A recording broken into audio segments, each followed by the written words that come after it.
तो hello and welcome back guys, welcome back to Ratan reviews. अगर मैं आपसे कहूं कि इस मूवी के बाद वाईआरएफ यानी कि Yash Raj spy universe India की सबसे बड़ी फ्रेंचाइजी बनने वाली है, तो शॉक मत हो जाना। बिकॉज इस मूवी के आने के बाद आई डोंट थिंक कि स्त्री यूनिवर्स या फिर एलसीयू यानी कि लोकेश सिनेमैटिक यूनिवर्स भी इसके सामने कुछ रहेगी।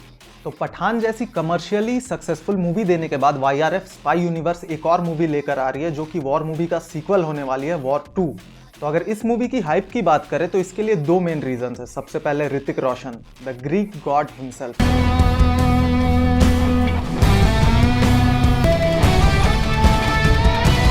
उसके बाद अगर सेकंड बात करें तो इस मूवी के लिए एनटीआर जूनियर को एज अ मेन विलन लिया गया है, which is completely mind blowing. अच्छा लगता है देखकर कि इंडियन सिनेमा के two of the biggest stars एक साथ आ रहे हैं to make a project, and you know that it's gonna be massive. तो अगर वॉर 2 की स्टारकास्ट की बात करें तो ऋतिक रोशन, जूनियर एनटीआर और कियारा आडवाणी हैं लीड पेयर में। अगर उसके साथ अगर फैन फॉलोइंग की बात करें तो Hrithik has always been an international icon, लेकिन आरआरआर की सक्सेस के बाद जूनियर एनटीआर ने भी अपना फैन बेस बढ़ा लिया। भाई को इंटरनेशनली लोग पहचानने लगे, पहले भी पहचानते थे but he was not having that massive following. लेकिन आरआरआर की सक्सेस के बाद उनकी पॉपुलैरिटी में जो राइज आया, आई थिंक बहुत ज़्यादा इम्पैक्ट पड़ेगा इस मूवी के बॉक्स ऑफिस रिकॉर्ड पर। So as we all know that junior NTR is an great actor, और आरआरआर की सक्सेस के बाद इंटरनेशनल पब्लिक या फिर पूरी जो उनकी फैन बेस है उनको बहुत ही ज़्यादा उम्मीदें हैं उनसे। And by seeing this news कि वो ज्वाइन कर रहे हैं वाईआरएफ के स्पाई यूनिवर्स को, तो भाई कुछ तो बहुत ही बड़ा मैसिव होगा। तो अगर खबरों की माने तो एनटीआर जूनियर प्ले करने वाले हैं वीरेंद्र रघुनाथ को, जो कि एक साउथ का इंडियन रॉ का एजेंट रहता है जो कि रोग हो जाता है। और अगर कहानी की बात करें तो ये कहानी कहीं ना कहीं सुनी हुई है।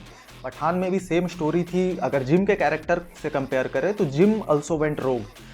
तो मुझे तो उम्मीद नहीं है कि वही सेम कहानी को दोहराने वाले, बट आई थिंक उनका कैरेक्टर पूरी तरह से जिम की तरह नेगेटिव नहीं होने वाला है। He will have his grey shades, and I think दोनों कैरेक्टर कंबाइन होकर एक बड़े मिशन पे काम करेंगे। अब उतना तो कुछ पता नहीं है, these are just my speculations, but hope तो कर रहे हैं कि कहानी वैसे ही रिपीट ना की जाए। तो अगर वॉर 2 के एक्साइटमेंट के लिए और रीजंस की बात करें तो वॉर 2 जहां पर वाईआरएफ स्पाई यूनिवर्स का एक हिस्सा होने वाली है, इसका एक और एक्सटेंडेड पार्ट होने वाली है, तो इसमें आप होप कर सकते हैं कि बहुत सारे कैमियोज देखने को मिल सकते हैं। टाइगर जो कि पठान में लास्ट टाइम दिखे थे, या फिर हमें खुद पठान या फिर जिम भी हमें दिख सकता है। बिकॉज जिम को मरते हुए तो नहीं दिखाया गया है, वो पहाड़ी से गिर तो ज़रूर जाता है, but we don't know that he is still alive or not. तो उसके लिए भी एक चांसेस है कि ढेर सारे कैमियोज, ऐसे भी अभी कैमियोज का सीज़न चल रहा है और भाईजान मूड में कैमियोज के।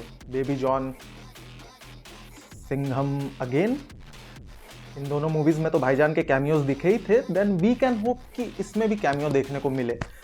And it would be great कि अगर टाइगर, पठान और कबीर तीनों अगर एक साथ आते then it would be massive, it would be too damn massive for the fans. तो अगर वॉर 2 की बात करें तो मोर देन हाफ उसकी शूटिंग हो चुकी है। जितने भी मेजर या फिर बड़े सीक्वल्स थे वो सारे शूट हो चुके हैं, और खबर मिल जाएगी हमें। पोस्टर या फिर कुछ तो अब रिलीज़ होने का टाइम आ चुका है, बिकॉज भाई इतने बड़े बजट पे बन रही है। And I am too damn excited to see two of the India's biggest stars in one frame, जो कि पहले बहुत ही बार देखने को मिला है, बट ये वाला कॉम्बिनेशन कुछ ज़्यादा ही हार्ड होने वाला है।